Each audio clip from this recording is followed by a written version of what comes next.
ముడివై. Yes sir. Varalakshmi గారు hello అండి. Hello అండి. వెరీ నైస్ అటెంప్ట్ అండి. ఎస్పెషల్లీ నేను మాట్లాడే కూడా మీతో ఫోన్లో. ఎస్పెషల్లీ ప్రిన్సిపల్ రూమ్లోకి మదర్ వెళ్ళే సీన్ ఒకటి ఉంటుంది. I don't want to reveal much, but ఆ particular scene almost like hit haunted me for several hours. And second హాఫ్లో సేమ్ ప్రిన్సిపల్ రూమ్లో ఇంకొక సీన్ ఉంటుంది, ఆ ఫాదర్తో ఒక సీన్ ఉంటుంది, ఒక రియాక్షన్ ఉంటుంది ఆ పాపది. That is maybe the essence of your attempt ఏమో.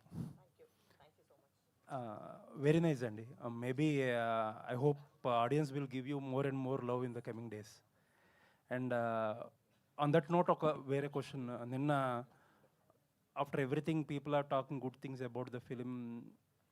చాలామందికి నచ్చింది, ట్విస్ట్ల గురించి మాట్లాడుతున్నారు, మెసేజ్ గురించి మాట్లాడుతున్నారు. As a first time director మీరు ఇన్ని తక్కువ డేస్లో ఎలా చేశారు, ఎంతమంది సీనియర్ యాక్టర్స్ని ఎలా హ్యాండిల్ చేశారు, people are talking so much. But writer of the film వేసిన ఒక tweet, and more than the tweet, సరే డిఫరెన్సెస్ విల్ కమ్, బట్ ఏంటంటే ఆయన నా స్టోరీని రేప్ చేశారనే భావం వచ్చేలా ఒక పదం వాడారు. సో వాట్ ఈస్ హ్యాపెనింగ్, అసలు ఏం జరిగింది, ఇంత స్ట్రాంగ్ రియాక్షన్స్ రావాల్సిన అవసరం ఏముంది? సో అందరూ రెడీగా ఉన్నారా? అంటే ఈ క్వశ్చన్ అందరి మైండ్లో ఉంటుంది తెలుసు నాకు. సో నేను లాంగ్గా డీటెయిల్గా చెప్తాను. ఫస్ట్ అయితే నాకు సాయి గారి మీద చాలా మర్యాద ఉంది, because is a very senior writer and I have a lot of respect.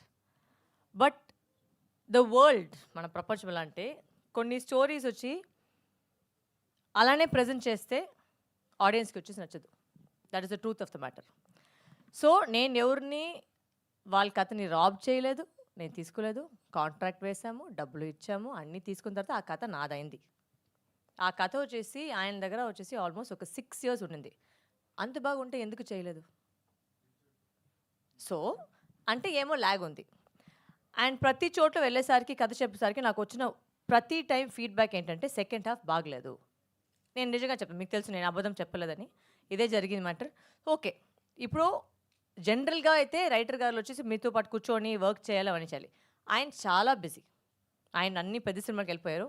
నన్ను వచ్చి కలవకూడా లేదు. మొత్తం కథని వచ్చేసి ఏదో ఒక ఆడియో నోట్లో పంపించారు. సో ఆ ఆడియో నోట్లో నుంచి నేను ఎంత తీసుకోలేను. నేను దాంట్లో వర్క్ చేసి, and if you notice every interview నేనేం చెప్పానంటే ఆ కథ లైన్ నేను తీసుకున్నాను, స్క్రీన్ ప్లే అయితే నేను మార్చుకొని మళ్ళీ చేశాను. ఎందుకంటే ఈ కాలంలో వచ్చే ఈ మధ్యలో జనాలు ఎలా ఒక సినిమాని చూడాలి, ఎలా ఫీల్ అవ్వాలి. ఇప్పుడు ఏంటంటే నేను ఆయన మీద ఉన్న మర్యాద వల్ల అక్కడ స్టోరీని రాసేసి ఆయన పేరే రాశాను. కావాలంటే నేను నా పేరు రాయొచ్చు, బట్ నా పేరు రాయకుండా ఆయన మీద ఉన్న మర్యాద కోసం మాత్రమే ఆయన పూర్తిగా పేరు పెట్టాను. ఇప్పుడు ఏంటి కామెడీ అంటే చాలామంది వచ్చి ఆయన ట్యాగ్ చేసుకుని కథ అంత బాగోదని ట్యాగ్ చేస్తున్నారు. సో అది ఆయనకు వెళ్ళిన గౌరవమా లేదా నాకు ఇచ్చిన గౌరవమా, అది మీరే చెప్పాలి. So that is my logic. But ఒక సినిమా కథ మీరు మార్చుకున్నప్పుడు ఆ టైటిల్లో కథకి ఆయన క్రెడిట్ ఇచ్చినప్పుడు ఆయన కథ లేనప్పుడు యూ షుడ్ కన్వే కదా అది. అవును సార్, బట్ ఫోన్లో వస్తేనే కదా సార్ కన్వే చేయగలిగితే. అంటే మీరు ఇప్పుడు అంటే ఇంటర్వ్యూస్లో చెప్పుంటారు, but what is permanent is cinema. సినిమాలో క్రెడిట్ ఎప్పుడు ఆయన పేరు మీద కథ ఉంటుంది. ప్లస్ ఆయన కథ లేదు అన్నప్పుడు it tells a different story కదా. yes it's not his story, but the question is the story is mine, no sir. అప్పుడు మీరు క్రెడిట్స్లో చెప్పుండాల్సింది కదా. నేను చెప్పాలి సార్, నా పేరు కాకుండా ఆయన పేరు మాత్రమే రాశాను. ఎందుకంటే అది కూడా ఫస్ట్ ఒక ప్రాబ్లం వచ్చింది. ఎందుకు మీ పేరు రాస్తానని ఆయన పేరు మాత్రమే నేను ఆయన రెస్పెక్ట్ కోసం నేను పెట్టాను. బట్ ఆ రెస్పెక్ట్ అది రిటర్న్ చేయలేదు. నాకేం ప్రాబ్లం లేదు, నా పేరు పెట్టి నాకు చాలా సంతోషం. ఎందుకంటే నాకు తెలుసు ఎంత వర్క్ చేశారు ఆ కథ మీద. బికాస్ ప్రతి వాళ్ళు ఆ కథ వినేసరికి అందరూ చెప్పిన యునానిమస్ వచ్చి చాలా ల్యాగ్గా ఉంది. ఇప్పుడు మన మధ్యలో ఇప్పుడు మీరు ఒక పెద్ద స్టార్ పెట్టుకొని అలాంటి సినిమా చేస్తే పర్వాలేదు. మేమందరూ వచ్చేసి good actors, but we're not stars. So ఆ కథను ఎలా మేము జనాలు తీసుకువెళ్ళాలి, దాని మీద మేము వర్క్ చేసాం, చాలా వర్క్ చేసాం. సార్ రానే లేదు, అసలు ఒక సిటీ కూడా రాలేదు. ఎందుకంటే లేదు నాకు పెద్ద సినిమా, I'm not mentioning what all movies is doing, but okay he is doing చాలా పెద్ద సినిమా, అది కూడా నేను ఒప్పుకున్నాను. ఓకే సార్ మీరు బిజీగా ఉన్నారు, నో ప్రాబ్లం, నేను చూసుకుంటాను. సో అప్పుడు ఉన్నప్పుడు you should not be passing a comment like that. And to use the word rape on such a sensitive issue, that should not have come from a man like him. I'm sorry.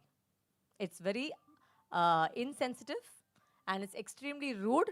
You should know what word you're using, especially when the topic you've touched in the film, you know what the topic is. So I think you should be careful of what words you can use.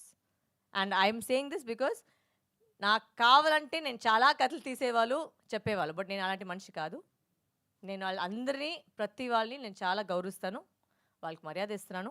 So I don't want to get down to the level of telling you what all happened for me to come to this point. అంటే మేము మామూలుగా ఒక decision రాలేం కదా, ఒక decision తీసుకోవాలంటే ఇంత పెద్ద decision తీసుకోవాలంటే దాంట్లో చాలా నడిచింటుంది.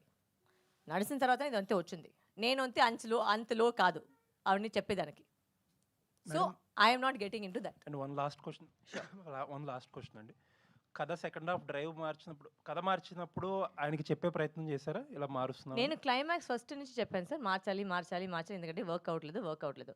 ఇట్స్ వెరీ సింపుల్, నాకేం పెద్దగా లేదు. ఏంటో మీరు అందరూ ఇప్పుడు చెప్పారు కదా మీకు క్లైమాక్స్ ట్విస్ట్ నచ్చిందండి, ఆ క్లైమాక్స్ ట్విస్ట్ అదే నాది.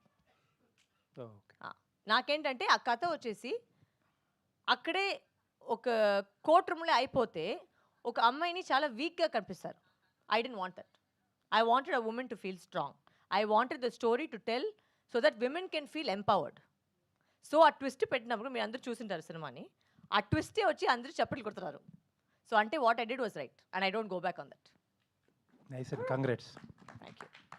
వరలక్ష్మి గారు. Yes sir. అండి అంటే ఒక ఒక విక్టిమ్ యొక్క పెయిన్ని మీరు ఒక మాటలో చెప్పేశారు డైరెక్టర్తో.